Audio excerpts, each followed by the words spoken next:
So let's get started. Before I jump into my questions, why don't I just give a little bit of context? So we like to do these following an election to kind of understand the specifics of how the election results have impacted the work that we do as leaders in the charter sector. And this was a really interesting election. Surprising in many ways, I think people might say.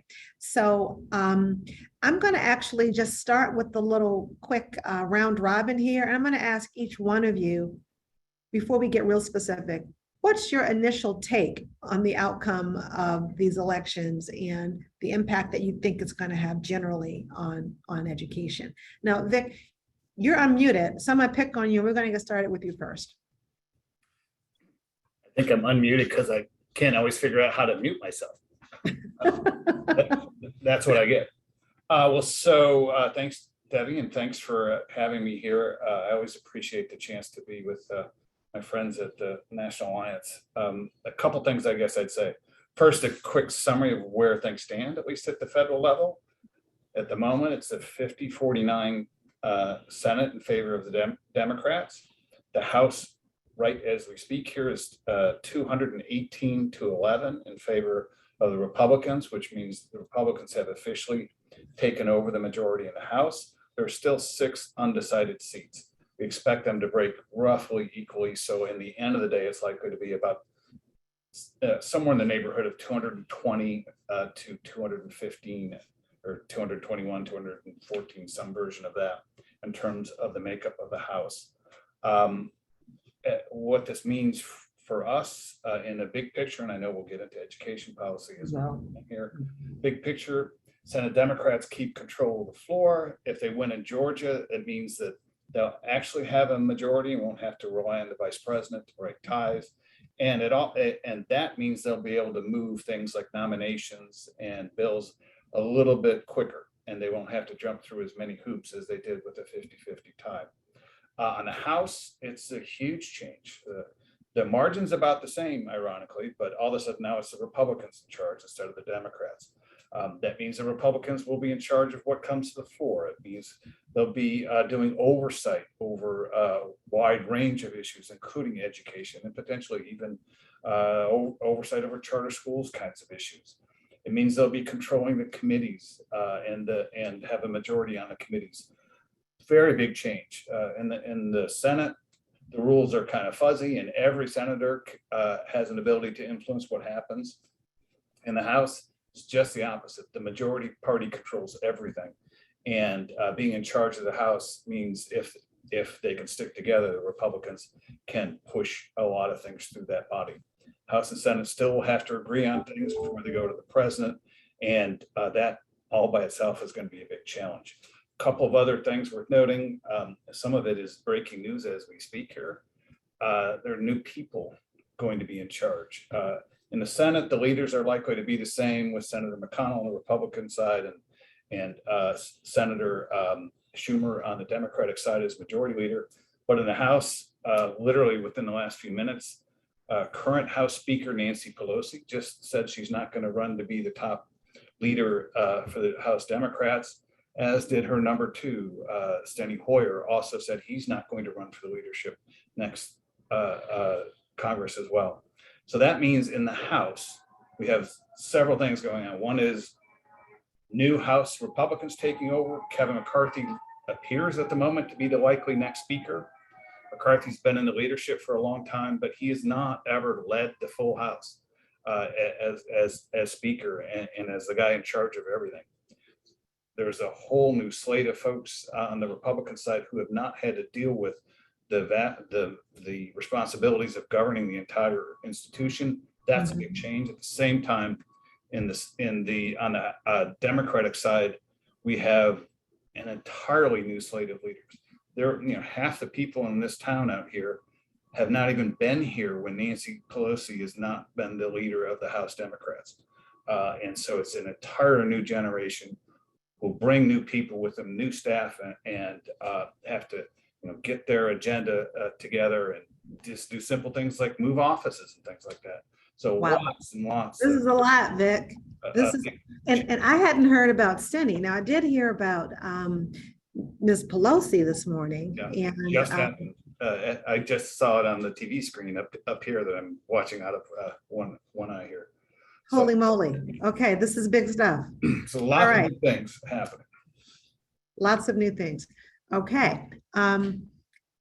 Christy, I'm going to ask you to just jump in with a quick kind of answer about what you think all of this means for our education.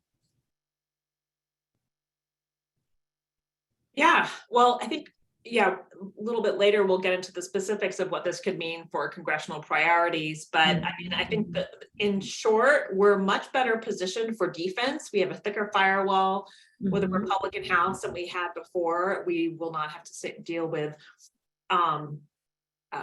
missiles being lobbed by House Appropriations Committee Chairwoman Rosa DeLauro. And we have maybe a little bit more opportunity for offense, maybe, in terms of policy funding. And then, as Vic mentioned, with Republican control of the House, they'll have the gavel for hearings and oversight. So that's my quick take. Okay, Todd. And we're going to ask you from the state perspective. Yeah, I would contrast it with how we felt the day after the 2018 midterm elections, right? 2018 midterms, middle of the Trump presidency, strong reaction to Trump, and in education, a strong reaction to Secretary DeVos.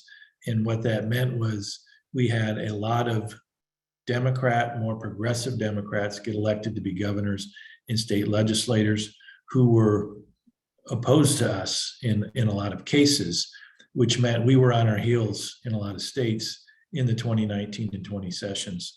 That began to change when Biden was elected, and the elections at the states kind of were more favorable to charter schools that year. So this year, you know, the day after the midterms, I think the picture it's relative status quo, which is kind of surprising across the country. You know, I think the conventional wisdom, as you would have expected, the Republicans to have done a lot better in governor's races or in state legislative races than they ended up doing. Now, there are important exceptions on both sides. We picked up some governor's seats in some places like Pennsylvania, where the Democrat Josh Shapiro on the campaign trail spoke out in favor of charter schools. He's replacing a fellow Democrat, Tom Wolf, who's been very hostile to us. That's good. To say the least. To say the least, yes. And then in Nevada, the Republican Joe Lombardo, a strong charter school supporter, defeated the incumbent Steve Sisolak, who's been neutral at best for charter schools. So I think that's going to be an interesting state to watch too, because Nevada has a Democratic legislature who's actually been relatively favorable to us. So we now have a favorable governor, favorable legislator from different parties. And it could be a good example of, you know, the two parties coming together in a bipartisan way to support charter schools. Wow. So in Vegas, they'd call that what, a full house or something like that? Wow. Okay. Lots of interesting stuff. Let's dig a little bit deeper. I want to go back to something that Vic brought up. So one of the major priorities for us as a sector is the federal charter schools program. And as you guys know, the National Alliance is a strong advocate for making sure that that funding is protected. And House appropriators are in many ways the gatekeepers for that federal appropriation. And no secret to anyone on this webinar that there have been some challenges, quite frankly, with our federal appropriation attempts to cut it over the past several years.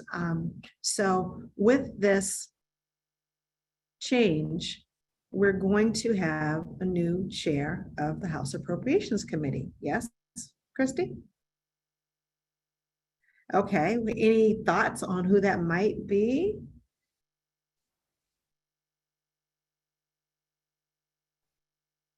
Go ahead, Vic. Wait, sorry. Oh, Any, Vic, you want to take it? I'm happy to give it a shot. I thought you were addressing it to Chrissy, but I'm sorry, I thought you were talking to Vic. well, so I was, Chrissy, and both of you are good. So actually big changes on the appropriation side on both the House and Senate. In the House, Congresswoman Kay Granger, who's now the top Republican in the minority, will move over to be chairman of the full committee. And Congresswoman DeLauro, who's also the subcommittee chair, will move over to be the top Democrat and no longer the chair.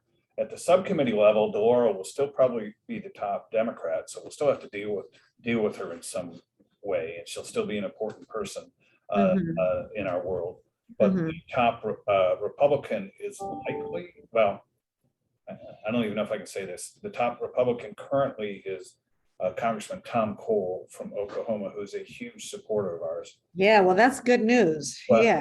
The issue for him, though, is that he may, he's also the top Republican on the House Rules Committee, which is a very important committee in terms of how the House operates internally.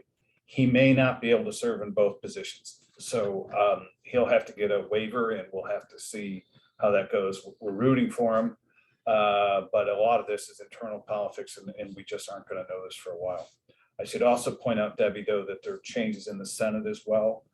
Congresswoman Patty Murray, who right now is the chair of the authorizing committee that does education, is moving over to be the chair of the full appropriations committee. She's also currently the chair of the subcommittee that handles education, and it's not clear whether she's going to be able to keep both of those slots going forward in the majority. And that'll be a couple weeks before that plays out. We're losing, unfortunately, though, the top Republican on the subcommittee there, Congressman Roy Blunt from Missouri, who is retiring, right? He's retiring, and he's a huge charter school supporter. And there's a lot of scuttlebutt about who's going to replace him. And the current front runners, it looks like, on the Republican side include Congressman Jerry Moran, or I'm sorry, Senator Jerry Moran. He used to be a congressman long ago, from Kansas, who was the top Republican on that committee before, and Senator Mike Braun from Indiana, who also seems to be someone who could be filling that slot. I just happened to have been with one of Senator Moran's staffers or ex-staffers earlier today, and he thinks Moran might be the favorite to take that slot. It's pretty helpful to us in the past. It's I'm going to ask you. I was just going to follow in terms of implications for appropriations. Republicans being in charge will mean that there won't be authoritative regulatory language that the House can put on like they have in previous years related to for-profit, or they will be deprioritized in what they're able to do there. But it's also important to keep in mind that Republicans are very interested in cutting the budget. So it's not as if there's going to be a huge inclination to start increasing overall education spending. There could be initial significant cuts. And so we have our work cut out for us in terms of educating folks on the importance of actually funding this federal education program when there are still a lot of folks who want to eliminate the entire agency. Wow, that is a really interesting contextual point there, Christy. So given that charter schools program funding has been flat over the past, 4 or 5 years, do you think that it would be as likely as some other education programs that have seen big boosts in funding to be in jeopardy of a cut? I don't see them cutting it. I don't think they would go so far as to do that, but in terms of increasing it, and hopefully they would continue a commitment, especially if Congressman Cole retains the helm of the subcommittee. I think we could look forward to incremental increases being proposed, but it's just, it's not as easy as it sounds necessarily with Republicans being in control because of their overall views on federal spending and education.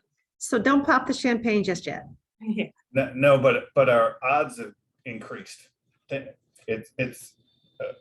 think we're in a better position now today when we know the House Republicans are going to be in charge than we were yesterday when the House Democrats were still in charge. So we're in a better spot. And as Christy was saying, I don't think we're going to expect big cuts coming out of either body. So it's just a question of level funding or a little above. Okay. And just for those who might not have been tracking this stuff as closely as others, it is not just that Republicans versus Democrats are in charge, we had some folks that were lobbing arrows at our head. And those people, in many cases, happen to be Democrats. And the arrows are being removed from their quivers. Yes. And, So that is and even more specifically, House Democrats. House Democrats. Okay, let's pop over for a second. Let's talk state stuff. So Todd, there were, I think, some pretty decent surprises this time around in terms of some of the folks who won governorships. Now, you spoke about Josh Shapiro. He's a newcomer, a governor-elect, but as you said, a real big switch from the guy who's going to be replacing. Both Democrats, but the governor-elect, Josh Shapiro, seems to be much more of a friend to our movement. Yes? Yes, I mean, he was the Attorney General previously, hadn't really been on the record too much about choice in charter schools until during the election. He first came out in support of a private school choice program there, and then expanded near the end of the election to speak out in favor of charter schools and parents having choices and options, including charter schools. So it's very favorable. The other thing to note about Pennsylvania is the House flipped from Republican to Democratic control, while the Senate stayed under Republican control. Now, good news is that in Pennsylvania, we've had bipartisan support in the past. Dwight Evans, who I think is in Congress now, was a long time in the legislature in Pennsylvania. He was a big supporter. There have been other Democrats in the legislature there. So I think it presents an opportunity, I think, again, similar to Nevada, for both parties to work together to make some advancements for education in general, but for charter schools specifically in that state. So I'm going to ask you to weigh in on something. You know, we had a theory going into the midterms that the education voter was going to weigh pretty heavily. And when I'm looking at some of the Democrats, I mean, we just talked about Pennsylvania, but we could also talk about like New York, Kathy Hochul, and some other places. We were just talking about Nevada, Arizona. Is there a pattern that we see when there was a Democratic governor that they were right on this issue of school choice and charter schools? Do you think that was a factor? I think it might have been a factor in some places. You know, if you look, we had Jared Polis in Colorado win re-election by a huge margin. You had Daniel McKee in Rhode Island, Democrat, win re-election. He took over, was lieutenant governor, and took over when Gina Raimondo was appointed Treasury Secretary, but he won re-election after surviving a very tough primary challenge from a union-backed Democrat. So that was notable. Josh Green, lieutenant governor, charter school parent in Hawaii, is now the governor there. He's a strong supporter. You mentioned Kathy Hochul in New York, who took over after Cuomo resigned, had been relatively mum about the charter school issue. And then in the waning days of the campaign there, when asked in a debate, do you support lifting the cap on charter schools in New York City? She said yes. And so that's a big step forward. Now the legislature there is still a tough nut for us to crack, but it's obviously more helpful than not to have the governor out in support of lifting the cap in New York City. So I think it was beneficial there as well. So are we getting cool again? I mean, are charter schools getting cool again? Well, I don't know if we're getting cool again, but I do think there's something about, we kind of bottomed out in 2018, I think, in the elections there, as the Democrats moved to the left and a lot of progressives kind of came out against charter schools. I think with Biden getting elected, I think it's helped to ease some of that pressure and tension on Democrats. And we've been able to see Democrats come out again more so in support of charter schools. I don't think Shapiro could have done what he did this year in 2018. I don't think he could have done it, but he can now. The other thing because you think the overall climate has changed and public sentiment has shifted on this issue? It started to shift back, I think. I mean, we still have a long way to go. There was we took some steps back. For example, in Michigan, my home state, where the governor was reelected, and on her best day she's neutral toward charter schools. That's on her best day, and the legislature flipped both houses to Democratic control for the first time in 40 years. A lot going on here that led to that. But a number of the Democrats in the legislature have run anti-charter bills for a number of years that have gone nowhere. But now, our concern is that those bills might actually go somewhere. So I think the news, again, generally good, but there's some exceptions to that rule, probably most prominently here in Michigan. All right, thanks for that, Todd. Christy, I'm going to pop back over to federal, and I want to dig into what our priorities as a sector should be in the 118th Congress. Yeah, so Congress itself, in terms of their priorities, is going to be focused potentially right out of the gate on parental control over the education, with a bill that they've introduced previously, and then yesterday even re-amplified the Parents' Bill of Rights, which ensures that parents have access to different aspects of school business, such as curriculum, and making sure that parents can actually observe classes, and some other things, nothing specifically related to charters and school choice, but we see that as coming right out of the gate. We see. So let me pause and ask you about that. It doesn't mention charter specifically. So are we neutral on that? Do we think this is a good thing, a bad thing, or just a thing? And we're in favor of parents having control over their children's education. So no, I don't think it's a bad thing, but it's not necessarily.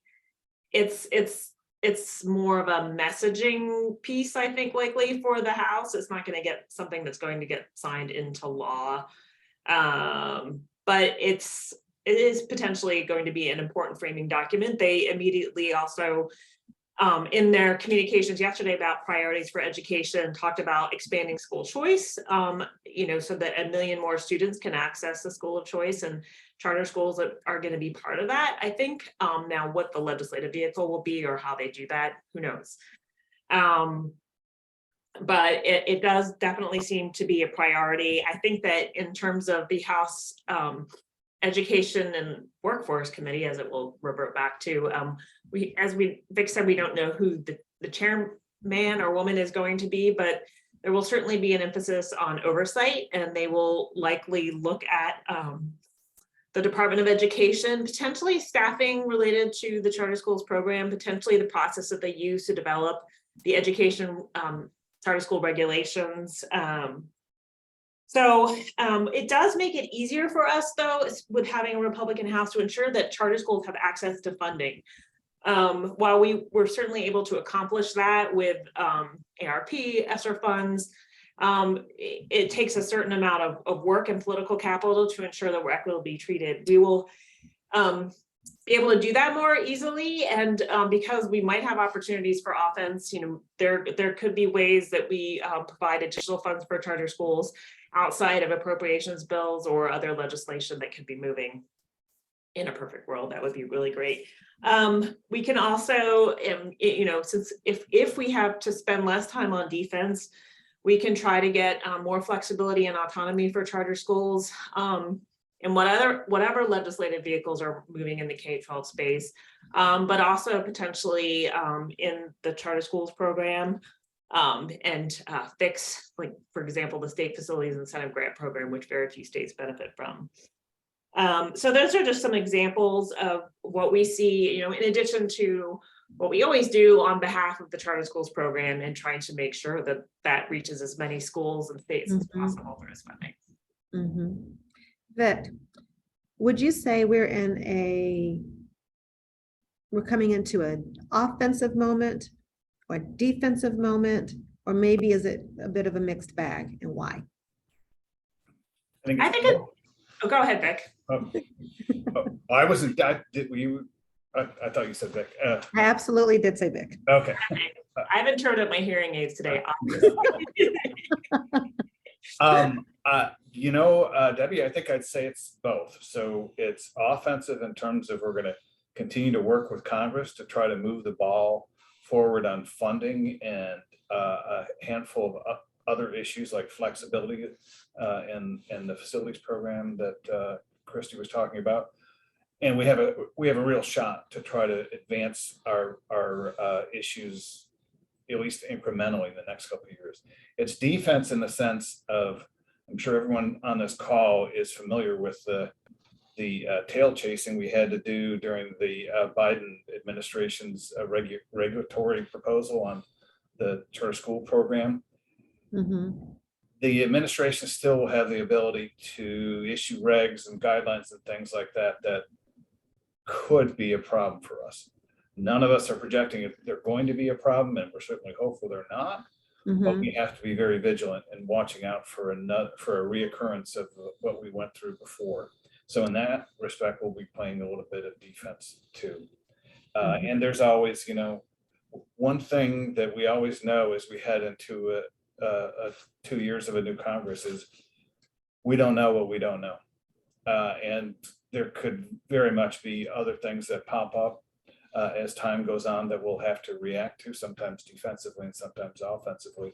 But I think we're in pretty good stead generally going forward these next 2 years. I feel a little bit better now than I did before the last 2 years. That's it. Okay. Todd, I'm going to pop back over to you. What do you think are opportunities at the state level? Which states are you looking at thinking, okay, we've got the stars lined up and we can make some positive moves? Well, the good news is it's a longer list than the other one, which is where we really most concerned. I think there are lots of places where we have opportunities to move the ball forward. We at the Alliance each year prioritize half dozen or so states where we invest in advocacy in those states, and we think the elections resulted in an even more favorable climate in each of those. So in Idaho and Iowa, Montana, New Mexico, South Dakota, in Wyoming are all places that we're investing in, and we think that the climate is better than it was before the elections change, which is good. Outside of those states, I'd look at Arkansas, the new governor there, Governor-elect Huckabee Sanders, really strong on education, really strong on choice, really strong on charter schools. Her sense is she really wants to prioritize it going into her first term in office there. So that's one to watch. Florida, I think, is probably, if not the friendliest state, one of the most friendliest states in the country for charter schools. And I think it got even friendlier after this election with the governor and the legislative makeup there. And then I would also point out Texas. Our partners in that state did a lot of good work, both in legislative races. I think the legislature is more favorable, but more importantly, the State Board of Education, who's the authorizer in the state, elected positions. We had a number of pickups on the State Board of Ed there. So that'll be a more friendly authorizing body for charter schools. So those are just some of the places that come to mind. All right, I'm going to ask you to get your pencil out and do a little bit of math on the side while I roll around with some other questions. But we've got a question that came in from Perry Lynn Turnbull, and her question is, how many states do we have a trifecta of Democratic control? The House, the governor's seat, and the Senate. So I know you're going to need a little bit of time to do some math on that. So I'm going to leave you to work on that, and I've got some other questions that I want to sprinkle in. Okay, awesome. Now, Vic Klatt, you might be the wrong person to ask this question of, but here I go. So there's a question here. What is the best way for charter advocates who identify and vote as Democrats to support charter schools? Again, you might be the wrong person to ask about that, but I'm going to throw it out there anyway. And which strategies are in play to bring more Democrats to a favorable position for charters? Well, I can certainly give that a shot. And to me, the single best way to do it is to talk to them and go meet with them, meet with their staffs, introduce them to your schools and to your students and to your parents. And what we found over the years, and all the years I've been doing this, is the more they know about you, the more they like about you and the work that you do, and the harder it is for them to oppose us.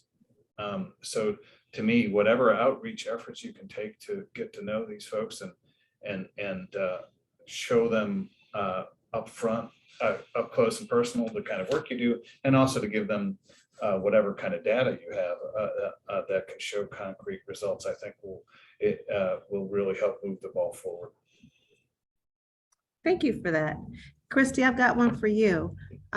So this one is coming to us from Miles, and I hope I'm saying your name right, Conan. So thanks for your question. This is basically, I'm gonna paraphrase this, asking, in light of the recent electoral changes and also considering all of the federal monies, COVID related, that have been pumped into schools, and that's got a time clock on it. So when that runs dry in 2024, he's asking, is there any opinion on the chances that those funds might be replenished or that the programs might continue in some way? So that's the first question. Do we think that that's a possibility? And I see Vic is just rubbing his little hands together on that one. And if you think that there is such a possibility, where do you think that might be more likely to happen? Well, I think the immediate issue right now is the extension of the availability of funds beyond 2025. So there hasn't been any new allocation of funds. It was a one-time allocation through ARP, the last tranche. But honestly, all available data shows that states and schools are not spending it very quickly. I do think that that's likely to be one of the first oversight or hearings just in general that Education and Workforce holds to look at that. We've also been looking very closely in the charter sector to see how they're using these funds. But I know like broad organizations like the Council of Chief State School Officers and AASA are looking to see the availability of funds extended for a longer period of time, but I do not see any new funds coming to replenish those funds. I think those days are over. The gravy train has dried up. All right. Or it's still there. It's just like people It's need drying. to keep up the left up. Yeah, whatever. What is the gravy train anyway? Okay, so Todd, are you done scribbling? I am done scribbling. Awesome. So there are 17 states, if my math is right, where we have a Democratic trifecta. That's a lot. That's more than I thought you were going to say. Right. 4 states were added to it this election. It's worth saying something quick about each one. So I mentioned Michigan already, and that is by far and away the state we're most concerned about coming out of the midterms. Maryland is a state to keep an eye on. Longtime Democratic legislature that continues. For the last 8 years, we had a Republican governor, Larry Hogan, who was a big charter supporter. He turned out. He's being replaced by a Democrat, Wes Moore, who we're hearing from multiple sources, maybe a supporter, maybe not, a Jared Polis kind of supporter, but still maybe somebody who can get behind what charter schools are doing in the state. So verdict. That's great news, Todd. I hadn't heard that. I thought he was maybe more neutral. This is Verdict is still out, though. I think Massachusetts, very blue legislature that continues. Charlie Baker, the Republican governor, retired, and he's being replaced by the Attorney General, Maura Healey. And again, our folks are saying the verdict is still out, although the initial indicators aren't great because as Attorney General, she opposed the initiative in 2016 to lift the cap. So the verdict is still out, but a little bit concerned about what might happen in Massachusetts. Thankfully, our partners in that state, the association, others have been doing a lot of work to build support among Democrats and build a firewall in the legislature. So hopefully we'll be okay there. And then the last state I want to mention is Minnesota. Minnesota was the only state where you had a split legislature. The Republicans controlled the House, the Democrats controlled the Senate. Democrats now control both chambers. as well as a governor there who's not a big charter supporter. I think the good news is Minnesota from day one has been a very bipartisan movement. The folks in the state have done a lot of good work to ensure that people in both parties support us. So I'm not as concerned about Minnesota as I am Michigan, for instance, but it's still one to keep an eye on. But I feel like because of all the good work by Democrats and Republicans there, we'll probably be okay. Awesome. Thank you, Todd. Christy, I've got one for you. So, what are your thoughts on the potential success of a Congressional Review Act being used to, shall we say, correct some of the changes that were made to the CSP rules this spring? Of course, there was a bill introduced by Senator Scott. And this is from Carrie Ann Soriano. Yeah, I would say that the likelihood of the Congressional Review Act, or CRA, as we don't like to use big words all the time. But the letters confuse the people, and sometimes we got to spell it out. Yeah. It doesn't look like it's going to be successful. There are a lot of strict rules that govern how it will be used. Senator Scott did introduce it, and it needs to have 30 co-sponsors to get it to the Senate floor. But even if it gets to the Senate floor, it's doing it at a time where the Democrats still hold the House. There is some chance it could come up again, and but it's still, President Biden is not going to sign it, even if it somehow, if it fails. I don't think it can come back up again in the Senate and then it's done. I think the greater likelihood and potential interest is putting something on appropriations that would direct the use of funds for spending next year and tell the department you can or cannot use these rules. I think that if something is done to remedy the rules, that would be the vehicle, or at least be proposed through appropriations and not through CRA at this point. Congressional Review Act. Thank you, Christy. Vic. So the Democrats and the Republicans have just been duking it out. And the question we've got here is, do you think there's any hope that the two sides of the aisles might be able to work together like they used to back in the good old days in favor of charter schools? Sure, I do. I think, charter schools has a long history of getting support from both sides of the aisle. That history's been a little frayed most recently, but we're still hopeful that we can work with we still have friends, especially in the Senate on the Democratic side, who are in important positions. For example, Senator Bennett just was reelected in what people expected to be a close race, but really wasn't. Colorado. Were you shocked, by the way? I was a little, not that he was reelected, I was surprised that he was elected by that margin. He won pretty solidly. But folks like him and plenty of other Democrats too give us hope that we'll be able to continue to work together going forward. And as I think Christy and I both pointed out, we're in a better spot today than we were, a few days ago when the Democrats were in control of both parties. And I think we have. As the D on this panel, I got to make sure we're not just beating up on my Democratic friends. Well, that's where our problem has been most recently, for better or worse, both within the administration and the on the House side.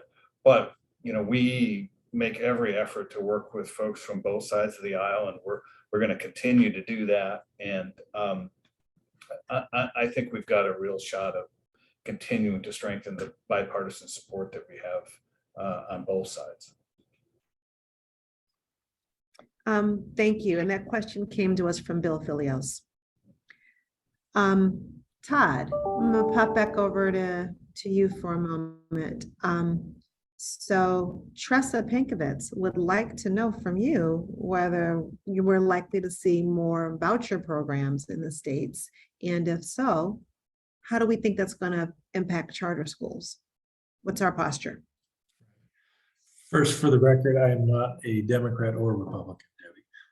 So anyways, so let me say, I do think there's been a lot of momentum the last several years for private school choice programs, whether they're vouchers or tax credits or educational savings accounts. Arizona just enacted the most expansive private school choice program in the country. So I think there's going to be continued momentum, and I think some charter school advocates in some states have been concerned that maybe the momentum around private school choice, particularly during the pandemic, as some parents were just desperate for options for their kids, whether it was homeschool, private school, charter school, different district school, concerned that, that we might be left behind by some of the momentum in some states for private school choice. We haven't seen that by and large at all in the states. We continue to see policymakers, usually, who support private school choice, also get behind charter schools. And in fact, in some places, like in Iowa last year, the legislature ended up passing an overhaul to the charter school law, but left the private school choice bill to the side. We expect them to revisit that private school choice bill this year. But my point is that it's in some cases, we're seeing people say, hey, we're going to go to the charter school bill and not move forward on the private school choice bill. In some states, they're moving forward on both. I'm hard pressed to think of a state that's saying, hey, we're only going to do private school choice, so we're not going to touch the charter school thing. Maybe South Dakota, they've done a small tax credit program and haven't moved on charter schools yet. That might be one exception, but we're hopeful there as well next year that we'll get some traction. So, I think to Christy's point earlier on the Parents' Bill of Rights questions, we support parents having, a broad array of choices. We obviously hone in on the charter school side. I want to make sure that option is of high quality for families, but, we understand that, policymakers and parents are going to want choices in other realms too. Yep. Okay, Christy. So we've got a question here from our colleague, Ron Rice, and he's speaking specifically about Hakeem Jeffries. So looks like, says Ron, and I think he's right, that Mr. Jeffries is going to be the next House Dem leader. Even though the House Ds will be in the minority, if the Ds gain control again in 2024, he could become the first Dem Speaker of the House, who's an open charter school supporter. Now, I know there's a few steps to get us there. If this, then that, then this other thing could happen. But hey, if it happened, dream with us.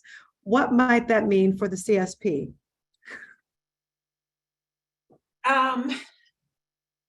So it depends on what he has to do and who he has to pay off, in the sense of like committee. We're not talking about the gravy train. We're talking about like who gets what underneath him.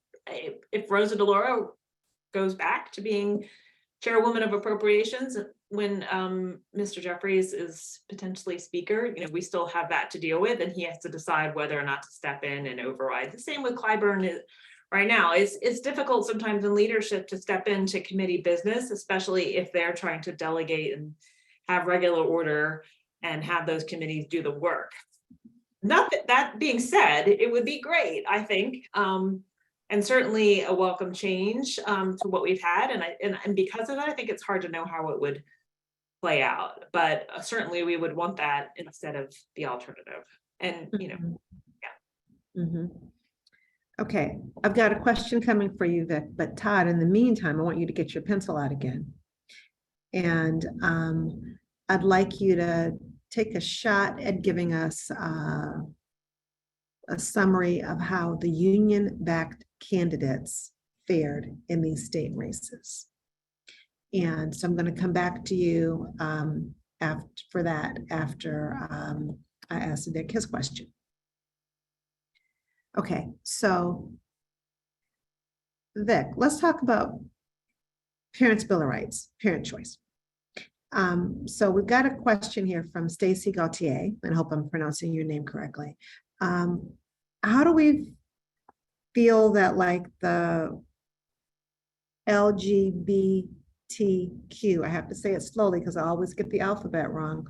How do we think that the rights of LGBTQ students will be impacted in terms of parents' choice in the Parents' Bill of Rights? And do we think that this might lead to like culturally relevant curricula or teaching on diversity? Well, two different issues. In terms of parental choice, it's neutral to all those kinds of issues. So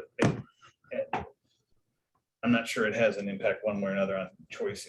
With regard to the parental rights kinds of issues, I don't exactly know how to answer that question other than the intention of the authors of the bill is to make sure that parents of all kinds of kids from all kinds of different backgrounds have more of an ability to have input into what schools do and the decision-making process at the state and local level.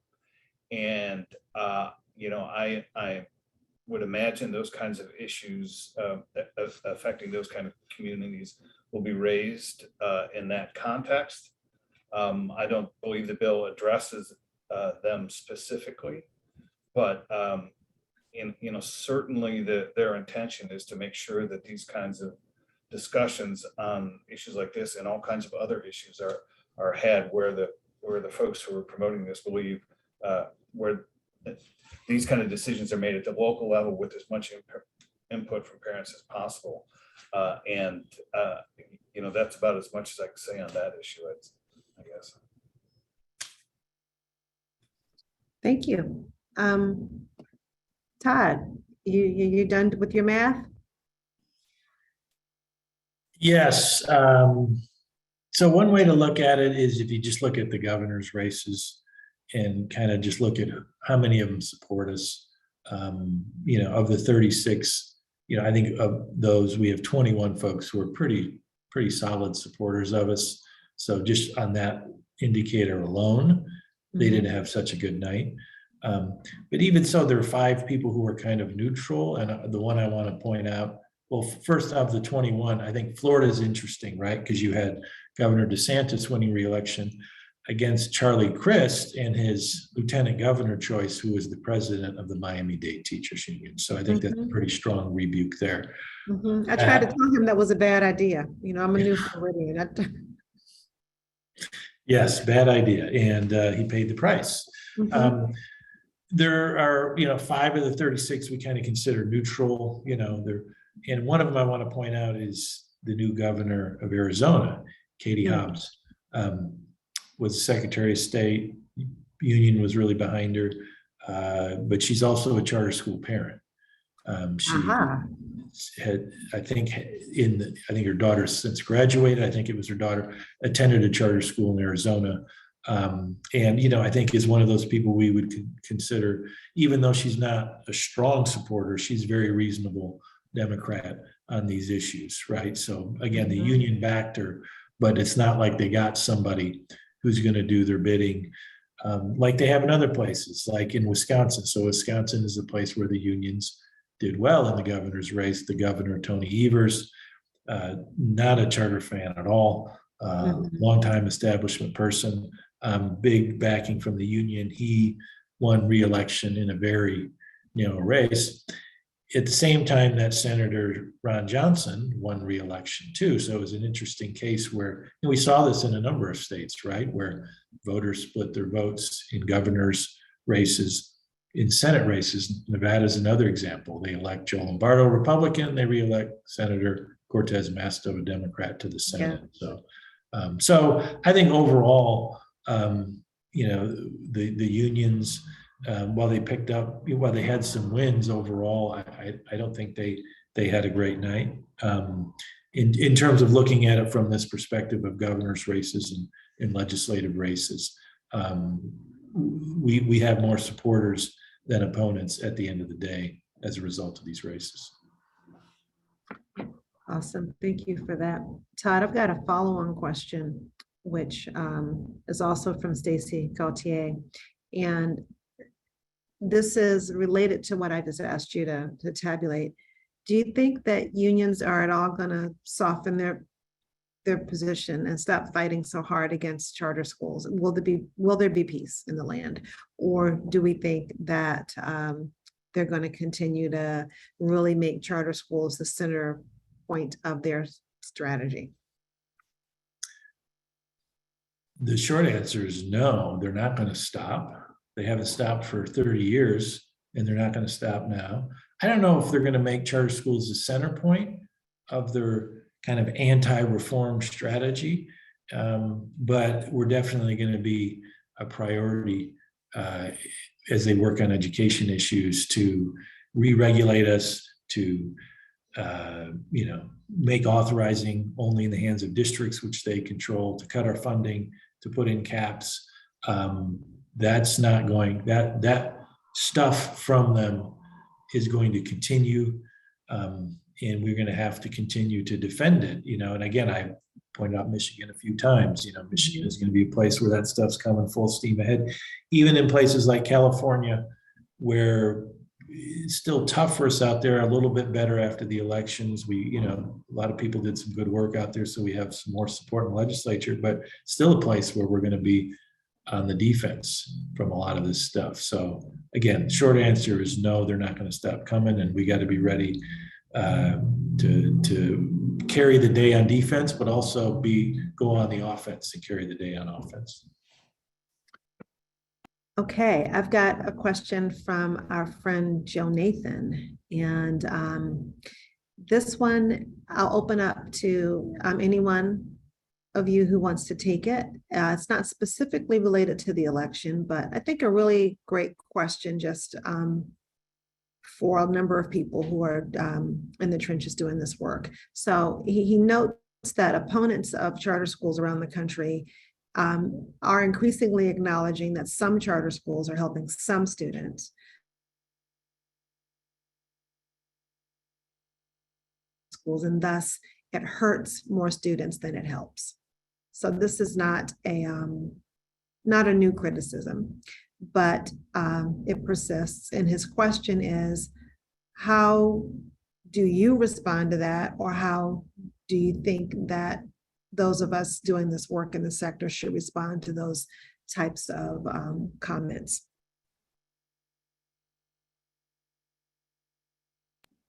Debbie, you kind of cut out when you were going through Joe's comment, or at least on my end. Could you repeat it? Absolutely. And thank you for letting me know. I did see a little sign that said my internet was unstable. Okay. The question here is that people acknowledge increasingly that some charter schools help some students, but overall, charter schools create more damage to district schools than they help students. So thus, it's more harmful than helpful to students in general. And the question is, how should folks respond to that type of criticism?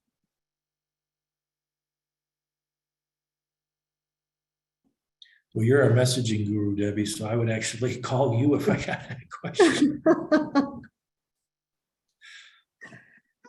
And I do have, actually, you know what, folks, I should tell you, we do have like some awesome messaging points that are available.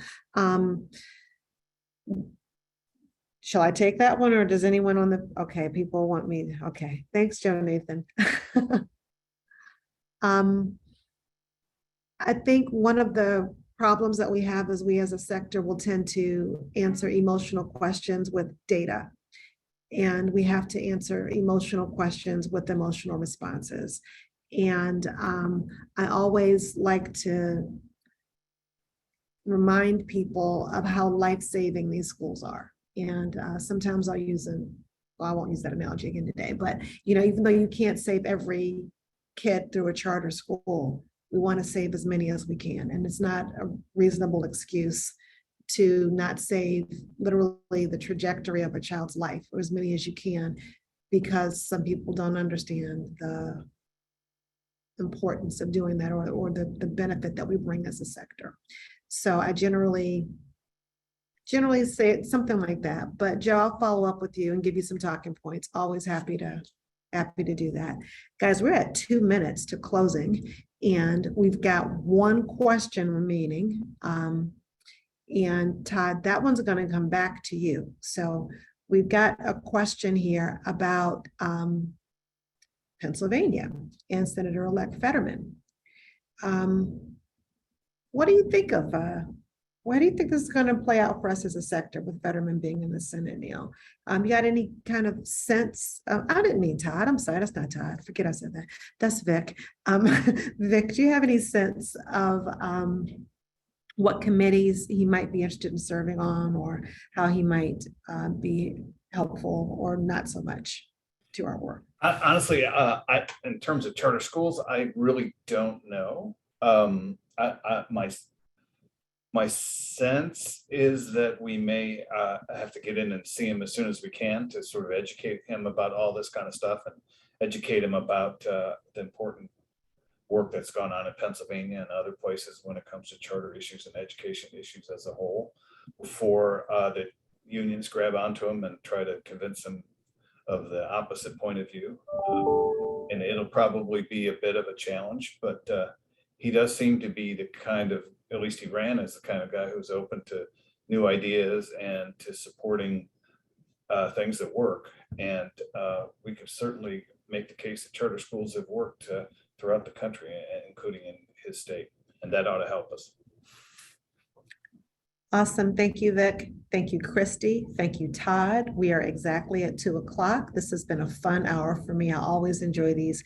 Thank you, everyone, for tuning in and listening to our experts to give us some information about what we should expect in the new year with all of these new leaders and some returning to their seats, both in the House and in the Senate and in the states and their governor's seats. So it sounds to me, if I can sum it up, like our glass is a little bit more than half full, maybe 3/4 full. And we've got some great things to look forward to. As always, we appreciate your partnership and are thrilled to be able to work with you. Definitely reach out if we can support, and you know that we know how to reach out to you when we need you as well. Take care.